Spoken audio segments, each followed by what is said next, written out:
Inni kuni nuukii gara 54ti.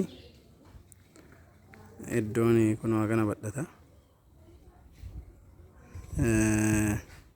Kaartaa irratti, kaartaa durii irratti kaaree 140.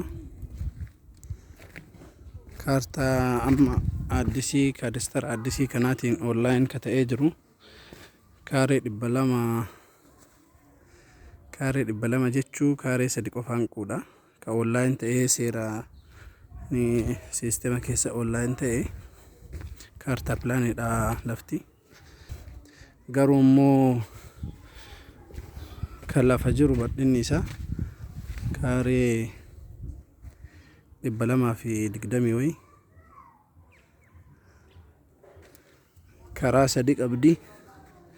Karaan tokko kunoo kana karaa guddaadha.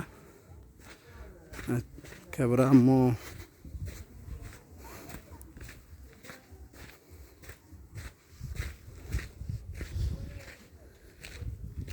karaa lammataa kunooti.